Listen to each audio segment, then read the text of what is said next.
আমাদের মস্তিষ্ক কখনোই কঠিন কাজ করতে চায় না, সে সবসময় চেষ্টা করে যে কঠিন কাজকে এড়িয়ে চলে যাবে। কঠিন এবং জটিল কাজগুলোকে আমাদের মস্তিষ্ক খুব একটা কিন্তু পছন্দ করে না, যতক্ষণ না তাকে বাধ্য করা হয় করার জন্য, অথবা যতক্ষণ না ওই বিষয়টা খুবই বেশি প্রয়োজন, ওটাকে করাই দরকার, ততক্ষণ পর্যন্ত সে কিন্তু এড়িয়ে যাওয়ারই চেষ্টা করে। আপনি যদি মনে করেন, বা আমি যদি মনে করতে চাই আমাদের ছোটবেলাকার কথা, যখন আমরা পড়াশোনা করতাম, আপনি দেখুন আমরা খুব সহজ অঙ্কগুলোকে বারবার করতাম, সহজ অঙ্কগুলো করে বেশ মজা পেতাম, কিন্তু কঠিন যে অঙ্কগুলো আছে সেগুলো চেষ্টা করতাম যতখানি এড়িয়ে যাওয়া সম্ভব, তাই কিনা? অর্থাৎ আমরা কোনো রকম চ্যালেঞ্জিং কাজকে, আমরা কোনো রকম জটিল বা কঠিন কাজকে প্রথমেতেই সেটা সিলেক্ট করি না, সেটাকে অ্যাভয়েড করে তার জায়গায় কোনো শর্টকাট উপায় এবং সহজ উপায় আছে সেটা কিন্তু ফাইন্ড করার চেষ্টা করি, সেটা কিন্তু খোঁজার চেষ্টা করি। সেটা আপনিও করেন, আমিও করি।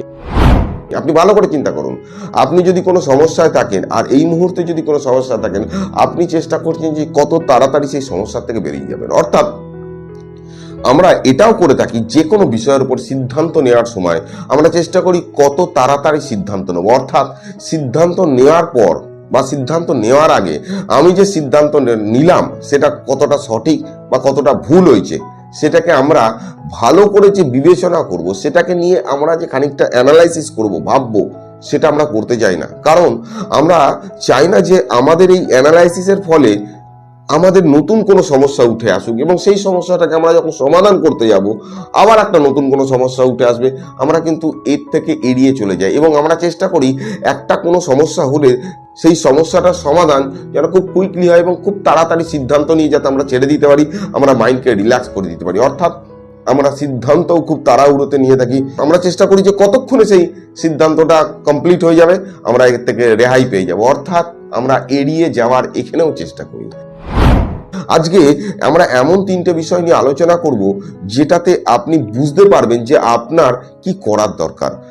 অ্যাকচুয়ালি মানসিক সমস্যাতে দেখা যায় যে, সাইকোলজিক্যাল ডিসঅর্ডারতে দেখা যায় যে আমরা কি হয়, প্রচুর অস্থির হয়ে উঠি, আমরা নিজেদের কনসেন্ট্রেশন রাখতে পারি না, আমাদের প্রবলেম হয়, আমরা এতটাই অস্থির হয়ে উঠি, আমরা বারবার এটাকে জানার চেষ্টা করি, এটাকে অ্যাসিওর করার চেষ্টা করি যে আচ্ছা আমি সুস্থ হব তো, আমি ঠিক হব তো, আমি কবে হব তো। অর্থাৎ যে কোনো কাজের জন্য আমরা এতটা অস্থির হয়ে উঠি যে আমরা নিজেদের পেশেন্সটা ধরে রাখতে পারি না। আজকে আমরা তিনটা বিষয় নিয়ে কথা বলবো। প্রথম বিষয় পেশেন্স অর্থাৎ ধৈর্য, দ্বিতীয় বিষয় হচ্ছে ধারাবাহিকতা অর্থাৎ কন্টিনিউটি, এবং তৃতীয় বিষয় হচ্ছে আমাদের আত্মবিশ্বাস অর্থাৎ কনফিডেন্স। এক্ষেত্রে আমি আবারও রিকোয়েস্ট করব প্রত্যেকে, যদি প্লিজ আপনাদের কোনো মানসিক সমস্যা হয়ে থাকে, আপনারা আপনার কাছাকাছি দেখান। আপনারা আপনার কাছাকাছি যে কোনো হসপিটালের মনোরোগ বিভাগে দেখাতে পারেন, সেখানে বেস্ট ট্রিটমেন্ট হয়, সেখানে থেকে আপনার ফ্রিতে দেখাতে পারেন। হসপিটালের, সরকারি হসপিটাল হলে সেটা ফ্রি। আপনি আপনার কাছাকাছি সাইকিয়াট্রিস্টকে দেখাতে পারেন, আপনি আপনার কাছাকাছি কাউন্সিলিং করাতে পারেন। যে কোনো ডাক্তার যদি আপনার কাছাকাছি থাকে তার থেকে পরামর্শ নিন। এমনকি আপনি হোমিওপ্যাথি ফিজিশিয়ানের সঙ্গেও কথা বলতে পারেন বা তাকে দেখাতে পারেন। কিন্তু অহেতুক মেসেজ করবেন না যে স্যার আমি আপনার সঙ্গে কথা বলতে চাই, আপনি মেসেজেতে কথা বলুন। এটা বুদ্ধিমানের কাজ নয়। আপনি আপনার কাছাকাছি দেখাবেন, এটা বুদ্ধিমানের কাজ। তো চলুন আমরা শুরু করি। যারা যারা সাবস্ক্রাইব করেছেন তাদের অসংখ্য ধন্যবাদ। প্রচুর মানুষ দেখেন কিন্তু তারা এখনো পর্যন্ত সাবস্ক্রাইব করেননি। তারা যদি সাবস্ক্রাইব করেন তাহলে আমার একটুখানি ভালো লাগবে, আমারও নিজের একটুখানি আনন্দ লাগবে, এই আর কি, একটু মোটিভেশন বাড়বে। আমরা এটা একটু গল্পের ছলেতে বুঝবো। প্রথম গল্প, এটি ছেলে যে তার বাবার দায়িত্বকে পালন করছে এবং সে একজন পশুপালক। সে পশু নিয়ে দূরেতে গিয়ে যায় যেখানেতে ঘাস আছে। তো তার বাবা তাকে বলে দিয়েছে যে কোথায় গেলে সে পশুগুলোকে সঠিকভাবে খাওয়াতে পারবে, যেখানে খাওয়ার অফুরন্ত ভান্ডার আছে। তো সেই অনুযায়ী সেই ছেলেটি তার বাবার কথা শুনে যায়, কারণ তার বাবার বয়স হয়ে গেছে। তো তার বাবাকে শেষে বলছে যে বাবা, যে আমি যেখানেতে যাই, তুমি যেখানেতে বলেছো সেখানেতে সবকিছুই ঠিক আছে, সেখানেতে ঘাস তো প্রচুর পরিমাণে আছে, কিন্তু সেখানে একটা প্রবলেম আছে। বলছে কি প্রবলেম? বলছে সেখানেতে জলের একটা অভাব আছে। সেখানে কিন্তু খাবার জল, যে পশুগুলো যে জল খাওয়াও পশুগুলোকে, সেই জল কিন্তু অ্যাভেলেবেল নয়, সেটা পাওয়া যায় না। বলছি ওখানে কিন্তু জল কিন্তু অ্যাভেলেবেল, ওখানে কিন্তু মাটি খুঁড়লেই জল পাওয়া যায়। এবং আমি যেটা করেছিলাম, মাটি খুঁড়ে আমি ওখান থেকে জলের ব্যবস্থা করেছিলাম, যেখান থেকে প্রয়োজনে তো আমিও জল খেতাম, পশুগুলোকেও জল খাওয়াতাম। তো তুই সেটা করতে পারিস যে তুই একটু মাটি খুঁড়ে ওখানেতে জলের ব্যবস্থা করে নিতে পারিস। পরের দিনকে মাটি খোঁড়ার জন্য যেগুলোতে নিয়ে যাওয়ার দরকার সেগুলো নিয়ে গেছে, সে মাটি খুঁড়েছে, জল বেরোয়নি, আবার মাটি খুঁড়েছে, জল বেরোয়নি। সে ভেবেছে যে না এখানে না, আর একটুখানি এগিয়ে গিয়ে মাটি খোঁড়ার দরকার, সেখানে খুঁড়েছে, ওখানেও জল বেরোয়নি, আবার একটু এগিয়ে গিয়ে খুঁড়েছে, বারবার খুঁড়েছে, অন্তত 12-14টা সে মাটি খুঁড়ে ফেলেছে, 12-14টা জায়গায়, কিন্তু জল সে পায়নি। সে বাড়িতে ফিরে এসেছে, বাবাকে বলছে যে বাবা তুমি তো বললে যে মাটি খুঁড়তে, সেখানে তো জল পাবো, কিন্তু জল পাইনি, বেকার তুমি বললে, আমি জানি না তুমি কিভাবে পেয়েছিলে, ফালতু আজকে সারাদিন ধরেই গেল। তো তার বাবা বলেছে ঠিক আছে বাবা, চ আমি পরের দিনকে আমি তোর সাথে যাব, কোথায় মাটি খুঁড়েছিস আমি দেখে নেবো একটুখানি, যদি হয়তো ভুল জায়গা হতে পারে। বলেছে ঠিক আছে যাবে, রেগে আছে, গিয়ে দেখছে না সঠিক জায়গা খুঁড়েছে। তার বাবা দাঁড়িয়ে হাসছে, বলছে বাবা তুই তো গর্তটা যেটা খুঁড়েছিস সঠিক জায়গায় খুঁড়েছিস, কিন্তু তোর ধৈর্য নেই, তুই একটা গর্ত না খুঁড়ে 15টা গর্ত খুঁড়েছিস। তুই একটা গর্তকে যদি 15টা গর্তর মতো লেবার দিতিস, তাহলে দেখা যেত যে তার আগেই জল বেরিয়ে যেত।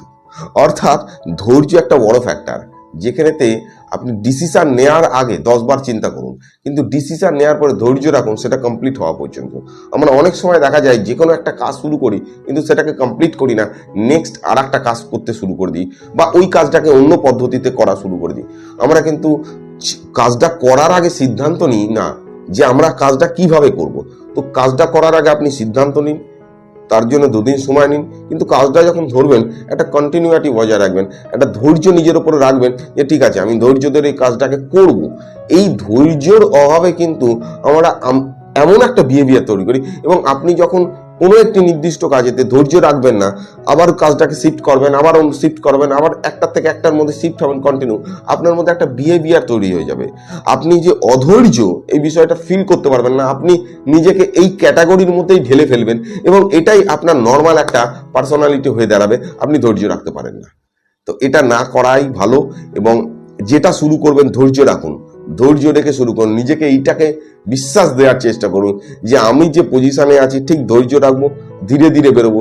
একদিনে কোনো সমস্যার কোনোভাবে কখনোই সমাধান হতে পারে না। যেটা আপনি ভাবছেন, আপনি যত তাড়াহুড়ো করবেন কোনো সমস্যার সমাধান করতে গিয়ে, আপনি দেখবেন সেই কাজটা তত বিগড়ে যাবে। তো আপনি ধৈর্য রাখুন, ধীরে ধীরে সময়ের সাথে সাথে সমস্ত সমস্যার সমাধান হয়, এটা মাথায় রাখুন। এক গ্রামে এক ফকির থাকতো, এবং যখন বৃষ্টি হতো না, যখন কোনো রকম প্রবলেম হতো, সারা গ্রামের লোক আসতো তার কাছে, এবং ফকিরের কাছে গিয়ে বলতো, ফকির ওপর দিকে দুটো হাত তুলে উপরওয়ালাকে ডাকতো, এবং উপরওয়ালাকে যখন ডাকতো দেখা যেত যে ঠিক বৃষ্টি এসে গেছে। তো সেখানেতে এক বিজনেসম্যান ছিল, এবং বিজনেসম্যান বড়ই চতুর। সে ভাবতো যে এ ফকির ডাকে এখানেতে আর বৃষ্টি আছে, এই ফকিরের মধ্যে এমন কি আছে, আমি তো এলাকার জন্য এত করি, আমি তো গ্রামের জন্য এত করি, কই আমার তো লোকে নাম করে না, ফকিরের নাম করে সারাক্ষণ ধরে যায়। সমস্যা হলে তুমি ওখানে যাও, সমস্যা হলে তুমি ওখানে ওই ফকিরের কাছে গিয়ে বলো, সমাধান হয়ে যাবে। কেন আমি এত করি, আমার কাছে আসে না কোনো? তো তার মধ্যে এখন তৈরি হয়েছে একটা প্ল্যানিং, যে কি, যে ফকিরকে ছোট করতে হবে। তার জন্য সে কি করেছে, সে গেছে, বলেছে ঠিক আছে এবার যদি বৃষ্টি হয় তুমি ডাকবে না, আমি ডাকবো উপরওয়ালাকে, এবং এখানে বসে ডাকবো, কারণ তার মধ্যে ধারণা যে নিশ্চয়ই এখানে বসে ডাকলে বৃষ্টিটা হয়, আর কিছু না। বলেছে ঠিক আছে বাবু, তুমি এখানে বসেই দেখো। তো যখন বৃষ্টি হচ্ছে না বেশ কিছুদিন ধরে, সে ডাকা শুরু করেছে, ডেকেছে, ডাকার পরে সে অধৈর্য হয়ে গেছে, আমি ডেকে যাচ্ছি কন্টিনিউ, হাত পা ব্যথা হয়ে যাচ্ছে, বৃষ্টি আর হচ্ছে না কিছুতে। ওপরওয়ালাকে ডেকে ডেকে ডেকে বলেছে না হবে না আমার দ্বারা, ছেড়ে দিয়েছে। এবার ফকির ডাকা শুরু করেছে, 1 দিন 2 দিন 3 দিন 4 দিন 5 দিন 6 দিন, ঠিক 7 দিনের দিন বৃষ্টি হওয়া শুরু হয়েছে। তো ওই যে ব্যবসাদার ছিল, সে এসে ফকিরকে জিজ্ঞেস করছে, আচ্ছা আমি তো ডাকলাম বৃষ্টি হলো না, তুমি যে ডাকা শুরু করলে ঠিক বৃষ্টি হলো কি করে? বললো তুমি যখন ডেকেছিলে তুমি সেটা কন্টিনিউ করনি, তুমি যে ডেকেছিলে তুমি সেটা কন্টিনিউ করনি, তুমি কি করেছিলে, ধৈর্যই রাখনি। তুমি দেখেছো যে বৃষ্টি হয়নি, তুমি ছেড়ে দিয়েছো। আমি ততক্ষণ পর্যন্ত ডাকি, ততক্ষণ পর্যন্ত ধৈর্য রাখি, ততক্ষণ পর্যন্ত এটাকে কন্টিনিউ করি যতক্ষণ না বৃষ্টি শুরু হয়। অর্থাৎ আমি ডাকার উপরে তো কতক্ষণ ডাকবো তারপরে বৃষ্টি হবে এটা নির্ভর করে, এটার উপরে ফোকাস দিই না, আমি ফোকাস দিই যতক্ষণ না বৃষ্টি আমি ততক্ষণ ডাকবো। অর্থাৎ আমাদের মাথায় এটা ঢোকানো দরকার। আমার মাথায় যে বিষয়টা কি ভালো করে বুঝতে পারলে, ফকির এটা ভাবতো যে আমি কতক্ষণ ডাকার পরে বৃষ্টি হবে that is not a factor. আমি 1 দিন 2 দিন 4 দিন 5 দিন কখন বৃষ্টি হবে আই ডোন্ট নো, আমি জানি না, কিন্তু যতক্ষণ না বৃষ্টি হবে আমি ততক্ষণ ট্রাই করব। বিষয়টা হচ্ছে এই জায়গা, বিষয়টা হচ্ছে এই জায়গায় যে যতক্ষণ না বৃষ্টি হচ্ছে ততক্ষণ আমি ট্রাই করব। তারপরে কি হলো, বৃষ্টি হতো, লোক ভাবতো হচ্ছে সত্যি তো সে ডাকছে বলে বৃষ্টি হচ্ছে, এটা মানুষের বিশ্বাস ছিল। তো এখানেতে আপনাকে এই জায়গাটাকে মাথায় ঢোকাতে হবে যে আপনার মাথায় যে নেগেটিভ চিন্তাটা চলছে, সেই নেগেটিভ চিন্তাটা দীর্ঘদিন ধরে আপনি প্র্যাকটিস করেই চালু করেছেন। নেগেটিভ চিন্তাটাকে দীর্ঘদিন ধরে মস্তিষ্ককে বিশ্বাস করিয়েছেন, কারণ আপনার চিন্তা এসেছে, আপনি অ্যাক্টিভিটি করেছেন, চিন্তা এসেছে, অ্যাক্টিভিটি করেছেন, এখন মস্তিষ্ক বিশ্বাস করে গেছে যে আপনার মাথায় যে চিন্তাগুলো চলছে সেগুলো সঠিক, সেগুলো নেগেটিভ না, সেগুলো ভুল না, সেগুলো সঠিক চিন্তা। এখন এই জায়গা থেকে আপনি যখন লজিক দেওয়া শুরু করেছেন, নিজেকে যখন ব্যাপারটাকে বোঝানো শুরু করেছেন, তখন সেই জায়গা থেকে আপনাকে বুঝতে হবে যে এটা একদিনের কাজ নয়, এটার কিন্তু কন্টিনিউটি রাখা দরকার, ধারাবাহিকতা রাখার দরকার।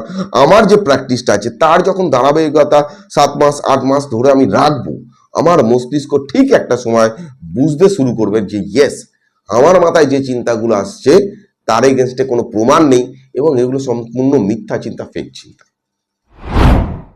তৃতীয় গল্প, এবং তৃতীয় গল্প খুব ইম্পর্টেন্ট, এবং এই গল্পের পরে টোটাল 3টে বিষয়কে আমরা কিন্তু এক জায়গায় করব। আমরা থমাস এডিসনের নাম প্রত্যেকে শুনেছি। থমাস এডিসন হাজার হাজার বার চেষ্টা করার পরে বাল্ব আবিষ্কার করেছিল, এটাও শুনেছি, এটাও জেনেছি। কিন্তু আপনি চিন্তা করুন, একটা মানুষ, যে মানুষটা হাজার বার ফেলিওর হওয়ার পরেও ধৈর্য রেখে দিয়েছিল, তার আত্মবিশ্বাসটা এই জায়গায় ছিল যে আমি কিন্তু এটা করতে পারবো। তার সঙ্গে যে সেক্রেটারি কাজ করতো, তার সে একদম ইয়ং একজন সেক্রেটারি। তো সে রোজ বলার চেষ্টা করতো যে স্যার, আমি এই এক্সপেরিমেন্টের মধ্যে আপনার সাথে আর নেই, কারণ আমি অধৈর্য হয়ে যাচ্ছি, আমার মধ্যে আত্মবিশ্বাস ভেঙে গেছে, আমার মধ্যে এই কন্টিনিউ এগুলোকে করার আর ক্ষমতা নেই, আমার মন থাকছে না, আমার ইচ্ছা করছে না। কিন্তু প্রতিদিন সকালবেলা যখন থমাস এডিসন ওই ল্যাবের মধ্যে আসতো, তখন তার মুখের মধ্যে, তখন তার ফেসের মধ্যে অন্য একটা এনার্জি থাকতো, মনে হতো যেন আমি একটা নতুন কোনো উদ্যোগে একটা কোনো জিনিস শুরু করতে চলেছি। এবং তার মধ্যে এইটুকুনি থাকতো না যে কালকে আমি কিন্তু ফেলিওর হয়েছি, এইটুকুনি ফিলিংস থাকতো না। তার মুখের মধ্যে এই ভাবটা থাকতো যে আমি আজকে কিন্তু সাকসেস হব। এবং সে নতুন কোনো আইডিয়া নিয়ে প্রত্যেক দিন ল্যাবে ঢুকতো। প্রত্যেক দিন যে তাকে বলতে যেত তার অ্যাসিস্ট্যান্ট, তার যে চোখের দিকে তাকাতো, তার মনের মধ্যে তার ধারণা বদলে যেত, কিন্তু সে বলতে কোনোদিনও পারতো না। সে প্রতিদিন চেষ্টা করতো যে আমি আজকে বলে দেবো যে না না, আজ আর আমি আপনার সাথে কাজ করতে পারছি না, আপনি একটা ফেলিওর প্রজেক্টের মধ্যে কাজ করছেন, এটা কখনোই সফল হওয়া সম্ভব না, আমি এখান থেকে রিজাইন দিতে চাই, আপনার সঙ্গে থাকতে চাই না। কিন্তু প্রতিদিন যখন সে প্রবেশ করতো ল্যাবের মধ্যে, তার এই উদ্যোগ, তার বডি ল্যাঙ্গুয়েজ, তার মধ্যে একটা উৎফুল্লতা, তাকে কিন্তু চোখের দিকে তাকালি তার কিন্তু চিন্তা ভাবনা বন্ধ হয়ে যায়, তাকে আর বলতে পারতো না। তো একদিনকে বড় মানে কষ্ট করে নিজের মধ্যে আত্মবিশ্বাস ঢুকিয়ে সে মাথাটা নিচু করে বলছেন যে স্যার, আমি কিন্তু আপনার সঙ্গে আর থাকতে চাই না, এবং আমি এই এক্সপেরিমেন্টটা ফেলিওর এক্সপেরিমেন্ট, দিনের পর দিন হাজার হাজার বার আমরা ফেলিওর হয়ে গেছি, তো আমরা এই এক্সপেরিমেন্টটার মধ্যে আমি থাকতে চাই না, আমাকে ছেড়ে দিন, এটা ফেলিওর এক্সপেরিমেন্ট, সময় নষ্ট হচ্ছে। তো এটা বলার পর থমাস এডিসন হো হো করে হাসছে। বলছে আপনি হাসছেন কেন? বলছে তুমি আমার দিকে তাকাও। তাকিয়েছে, বলছে যে আমরা হাজার বার কিন্তু সাকসেস হয়েছি, এখনো কিন্তু ফেলিওর একবারও হয়নি। বলছে এটা কি বলছেন, আমরা এখনো তো বাল্বটা তৈরি করতে পারলাম না। বলছে হ্যাঁ, আমরা সাকসেস হয়েছি এটা জানতে যে আমরা যে পথগুলো অবলম্বন করেছি সেগুলো সম্পূর্ণ ভুল ছিল। আমাদের যদি 5,000 কি 10,000 পথ থাকে, তাহলে আমরা তার 80% অতিক্রান্ত করে ফেলেছি। আমরা জেনে গেছি যে এই মোস্ট অফ দা ট্রাই যেগুলো আমরা করছি, বেশিরভাগ যে চেষ্টাগুলো করেছি, এগুলো হবে না। পড়ে আছে আর অল্প কিছু চেষ্টা, আমরা বেশিরভাগ পথটাই এগিয়ে গেছি, এই চেষ্টাগুলো করলে এর মধ্যে থেকেই সাকসেসটা আসবে। এবং তার এই কথা শুনে তার সেক্রেটারি একদম স্টান্ট হয়ে যায়, যে কি বলছে লোকটা, হাজার হাজার বার ফেলিওর হয়েছে বলছে সাকসেস হয়েছে। সে জেনে গেছে যে এই পথেতে সাকসেস হওয়া যাবে না, অন্য কোনো পথ আছে, সেই পথটা খুঁজতে হবে। কারণ আমরা যে পথেতে সাকসেস হয়নি সেটা আমাদের ভুল ছিল, সরিয়ে দাও, এবার নতুন কোনো পথ খুঁজে বার করে যে পথেতে সাকসেস আছে। এবং অ্যাটলিস্ট কিন্তু থমাস এডিসন বাল্ব আবিষ্কার করেছিলেন। আপনার বা আমার কাছে এটা গল্প হলেও সত্যি ছিল। কিন্তু বিষয়টা, 3টে বিষয়কে আপনি যদি যোগ করেন তাহলে আপনি বুঝতে পারবেন ধৈর্য, আপনার কন্টিনিউটি মানে ধারাবাহিকতা, এবং আপনার আত্মবিশ্বাস, 3টেই ঠিক একটা লাইনের বিষয়। আপনি যদি ধৈর্য বাড়ান, অটোমেটিক্যালি আপনার মধ্যে আত্মবিশ্বাস বেড়ে যাবে। আপনি যদি ধৈর্য বাড়ান, অটোমেটিক্যালি সেই বিষয়টা করার ধারাবাহিকতা বেড়ে যাবে, অর্থাৎ কন্টিনিউ করতে পারবে না। পড়তে বসেছে, চনমন চনমন করছে, ধৈর্য রাখতে হবে। পড়াশোনা বা কোনো বিষয় আপনি যে সবসময় ইচ্ছা অনুযায়ী কাজ করবেন তেমনটা হতে পারে না। আপনার কিন্তু ইচ্ছার বিরুদ্ধেও কাজ করতে বাধ্য থাকবেন আপনি। আপনার নিড, আপনার প্রয়োজন, এটাকে আপনি লক্ষ্য রাখুন। আমার কোন কাজটা করার প্রয়োজন, প্রয়োজনটাকে যদি আমি মস্তিষ্কের মধ্যে ঢোকাতে পারেন আপনি, তাহলে আপনি কিন্তু সেই কাজটাকে কিন্তু সাকসেসফুলি করতে পারবেন, আদারওয়াইজ পারবেন না। ধৈর্য সহকারে করতে পারবেন, আদারওয়াইজ পারবেন না। তো আপনার কোনটা প্রয়োজন, আপনার মাথায় যে চিন্তাগুলো আসছে সেই চিন্তাগুলোকে বন্ধ করার প্রয়োজনীয়তা নেই, সেই চিন্তাগুলোকে বোঝার প্রয়োজন, যেটা ঠিক না ভুল, এই চিন্তার মধ্যে কোনো বাস্তবতা আছে না নেই।